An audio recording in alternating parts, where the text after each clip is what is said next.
అమలాపురం హోటళ్లలో food safety అధికారులు ఆకస్మిక తనిఖీలు నిర్వహించారు. శుభ్రత పాటించని 12 హోటళ్లకు 1,20,000 ఫైన్ వేశారు.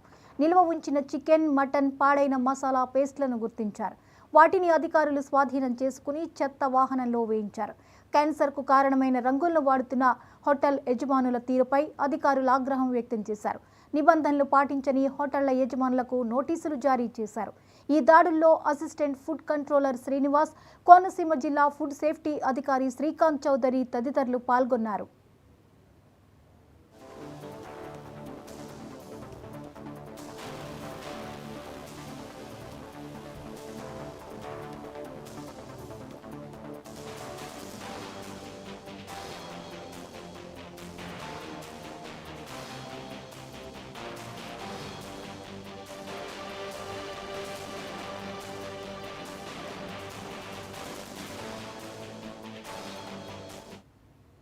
వాటిలో ఆయిల్ మరిగించి దాని మీద టీపీసీ రీడింగ్ ఒకదానికి 31% వచ్చింది, ఒకదానికి మోర్ దాన్ 40 వచ్చింది. సుబ్బారావు హోటల్ అండ్ బొండం బాబాయ్ హోటల్, ఆ రెండిట్లో టీపీసీ రీడింగ్ మీద కేసులు నమోదు చేయడం జరిగింది. పోతే ఇంకోటి ఫుడ్ లైసెన్స్ లేని దాని మీద గాయత్రి టిఫిన్ సెంటర్ లోపల అన్హైజీనిక్ కండిషన్స్ ఉన్నాయి. దాన్ని కూడా మున్సిపల్ అథారిటీస్ మూసేసి రిపేర్ చేసిన తర్వాత చేసుకునేటట్లు కమిషనర్ గారికి కూడా లెటర్ పంపించడం జరిగింది. వాళ్ళు శానిటరీ సెక్రటరీస్ కూడా పాల్గొనడం జరిగింది. అట్లానే Subbarao hotel, Gayatri hotel and Vishnusri హోటల్లో కిచెన్ అప్ టు మార్క్ లేవు, హైజీనిక్ కండిషన్స్ లేవు. వాటిని ఇమీడియట్లీ రిపేర్ చేసి ఆ తర్వాత మాత్రమే వాళ్ళని బిజినెస్ రన్ చేసుకునేటట్టు చూడవలసిందిగా కమిషనర్ గారికి కూడా లెటర్ పూర్వకంగా తెలియపరచడం జరిగింది.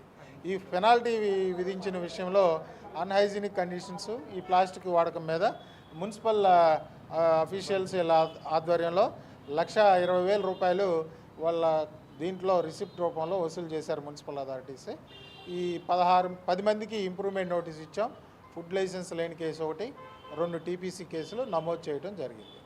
మీ ద్వారా తెలియపరిచేది ఏంటంటే పట్టణంలో ఉన్నటువంటి హోటల్స్ అన్నీ ఈ హైజీనిక్ కండిషన్స్ శుభ్రంగా ఉండేటట్టు, మురుగు పారుదల ఉండేటట్టు, గోడలు శుభ్రంగా ఆయిల్ పెయింట్ వేసి, టైల్స్ వేసి, ఎప్పటికప్పుడు తాజాగా ఆహార పదార్థాలు పబ్లిక్ అందించి ప్రజారోగ్యం కాపాడే దాంట్లో వాళ్ళ పాత్ర పోషించాలని మీ ద్వారా తెలియపరుస్తున్నాం.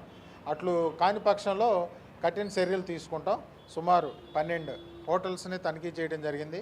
వాటిలో ఆయిల్ మరిగించి దాని మీద టీపీసీ రీడింగ్ ఒకదానికి 31% వచ్చింది, ఒకదానికి మోర్ దాన్ 40 వచ్చింది. సుబ్బారావు హోటల్ అండ్ బొండం బాబాయ్ హోటల్, ఆ రెండిట్లో టీపీసీ రీడింగ్ మీద కేసులు